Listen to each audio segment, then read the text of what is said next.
Chapter 14 The Shadow Paris. Some days later, the Paris office of Tellson's Bank and Dr. Manet's lodgings.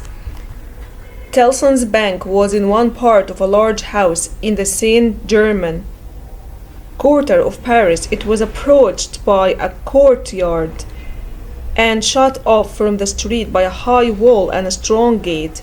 Mr. Garv's Lorry sat by a newly lit wood fire. On his honest and brave face there was a deeper shadow than the lamp could throw, a shadow of horror.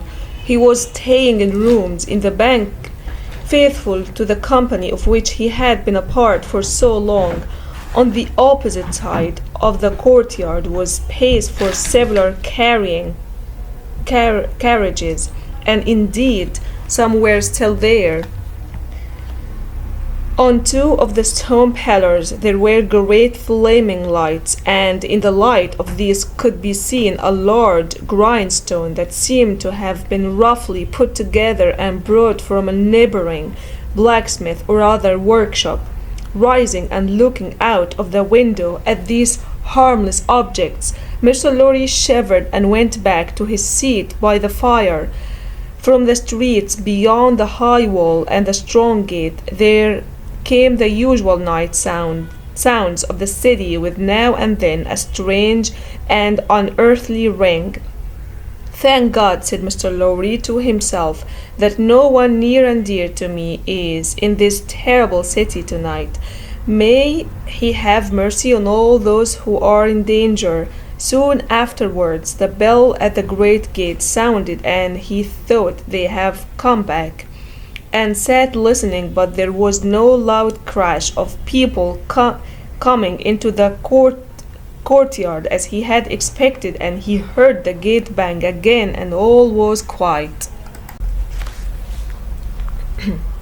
The nervousness and fear that he felt made him vaguely uneasy with regard to the bank. It was well guarded, and he got up to go among the trusty people who were watching it. Suddenly the door opened and two figures rushed in, at the sight of which he fell back in amazement. Lucy and her father. Lucy with her arms outstretched to him, and with that intense look of seriousness on her face. What is this? Cried Mr. Lorry, breathless and confused. What is the matter, Lucy Manet? What has happened? What has brought you here? What is it? With that intense look upon him, she spoke. Oh, my dear friend, my husband. Your husband, Lucy? Here? Here in Paris? Has been here for some days, 3 or 4, I don't know how many, I can't think properly. He came here unknown to us, out of generous sense of duty. He was stopped at the barrier and sent to prison. Mr. Lorry let out a cry. Almost at the same moment, the bell of the great gate rang again, and a loud noise of feet and voices came pouring into the courtyard. What is that noise? said the doctor, turning towards the window. Don't look, cried Mr. Lorry. Don't look out, Manet, for your life. Don't touch the blind. The doctor turned with his hand upon the window frame and said with a cool smile, My dear friend, I have a charmed life in this city. I have been a Bastille prisoner. There is no patriot in Paris who, knowing me to have been a prisoner in the Bastille, would touch me except to embrace me or carry me in triumph. My old pain has given me a power that has brought us through the barrier, gained us news of Charles, and brought us here. I knew it would be so. I knew I could help Charles out of all danger. I told Lucy so. What is that noise? His hand was again on the window frame. Don't look, cried Mr. Lorry, absolutely desperate. No, Lucy, my dear, nor you. He put his arm around her and held her.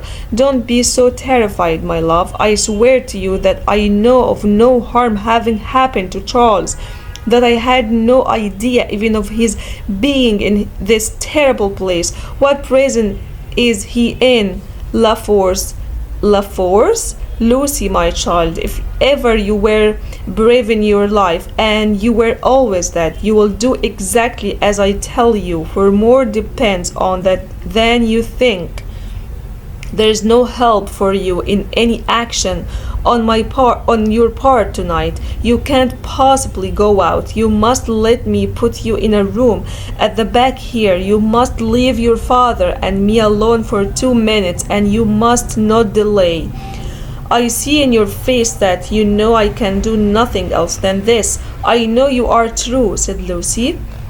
The old man kissed her and hurriedly left her in his room and turned the key.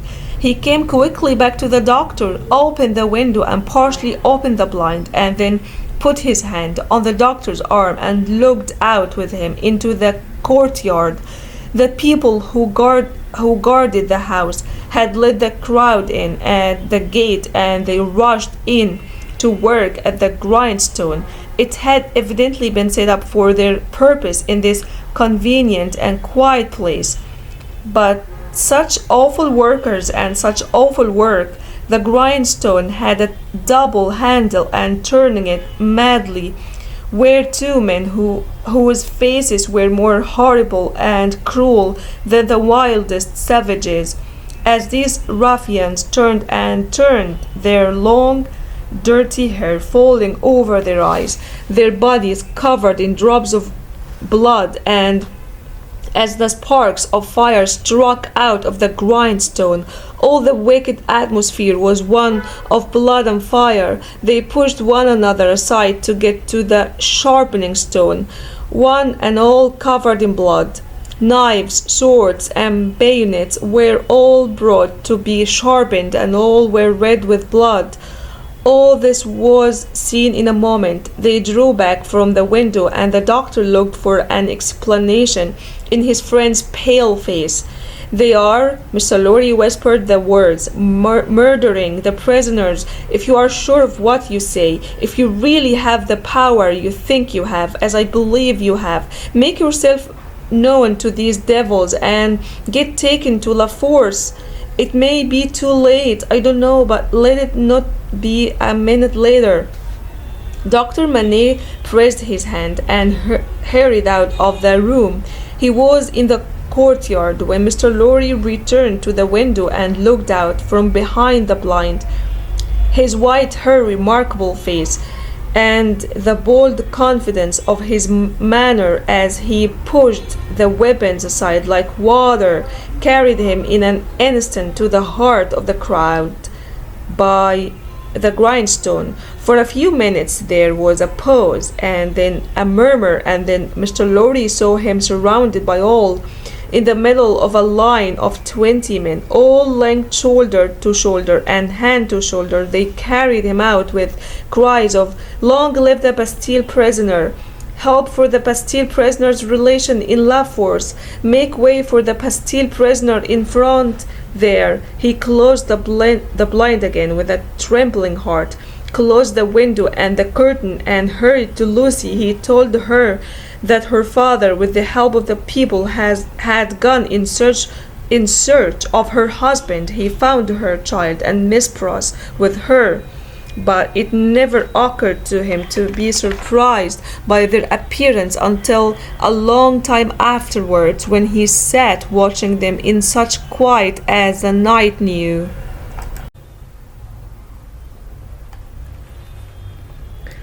One of the first considerations that arose in the business mind of Mr. Lorry when business hours came around was this, that he had no right to risk Tellson's by keeping the wife of an emigrant prisoner under the bank's roof. His own safety and life he would have risked for Lucy and her child without a second thought, but the great trust he held wasn't his own. Noon coming, and the doctor not returning, and every minute's delay increasing the risk to Tellson's. Mr. Lorry spoke to Lucy. She told him that her father had spoken of hiring lodgings for a short term in that quarter near the banking house, as there were no business objections to this. And as he realized that even if all were well with Charles and he were released, he couldn't hope to leave the city, Mr. Lorry went out in search of lodgings and found some high up in a small side street. To these lodgings he at once took Lucy and her child and Miss Pross, giving them what comfort he could and much more than he had himself.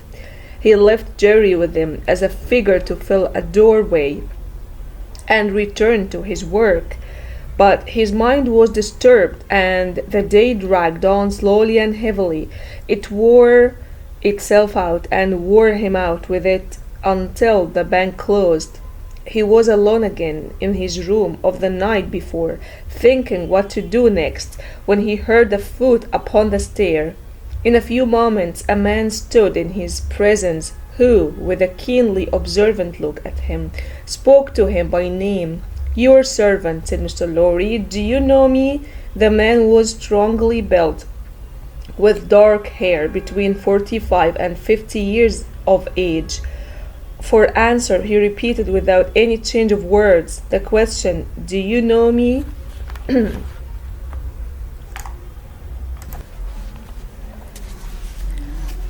"I have seen you somewhere, perhaps in my wine shop."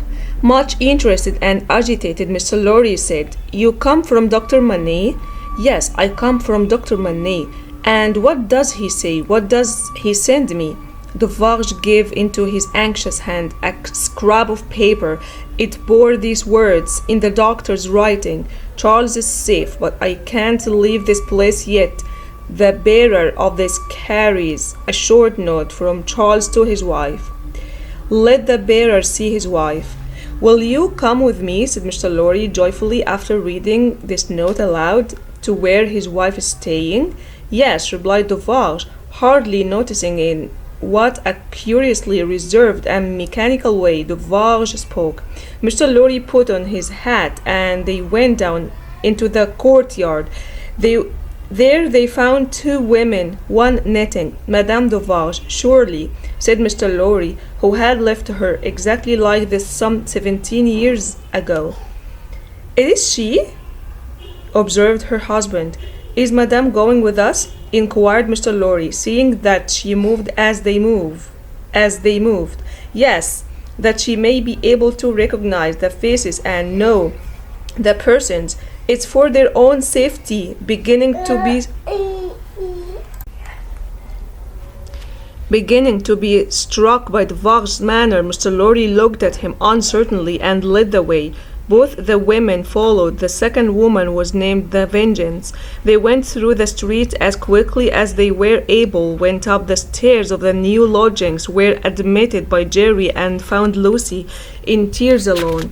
She was deeply moved by the news that Mr. Lorry gave her of her husband, and took the hand that gave her the note, little thinking what it had been doing near her husband in the night, and might but for a chance have done to him.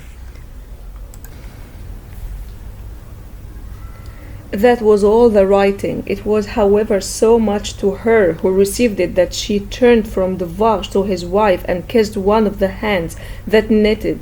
It was a passionate, loving, thankful, womanly action, but the hand made no response, dropped cold and heavy, and took to its knitting again.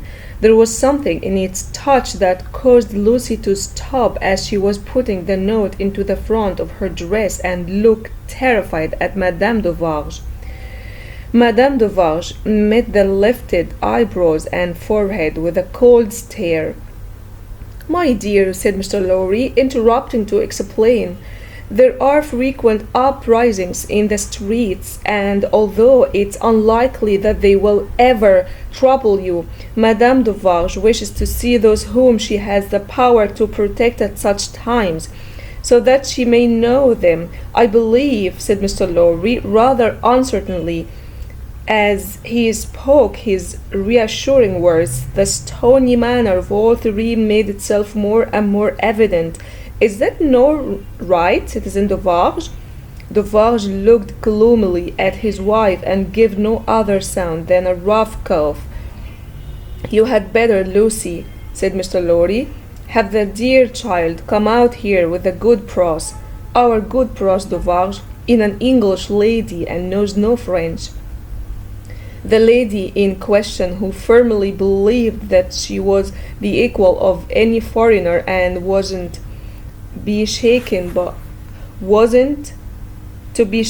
by danger, appeared with folded arms and observed in English to the Vengeance, whom her eyes first met. Well, I am sure, Boldface, I hope you are well. But neither she nor Madame Duvarge paid any attention to her. Is that his child? Said Madame Duvarge, stopping in her work for the first time and pointing her knitting needle at little Lucy as if it were the finger of fate. Yes, madam, answered Mr. Lorry. This is our poor prisoner's daughter and only child. The shadow that hung over Madame Duvarge seemed to fall, threatening and dark, on both the mother and the child. It's enough, my husband, said Madame Duvarge. I have seen them. We may go. She started her knitting again and went out. The Vengeance followed. Duvarge went last and closed the door. Carriage, my dear Lucy, said Mr. Lorry. Carriage, carriage. So far all goes well with us, much, much better than it has gone of late with many poor people. Cheer up and have a thankful heart. I am not thankless, but the dreadful woman seems to throw a shadow on me and on all my hopes.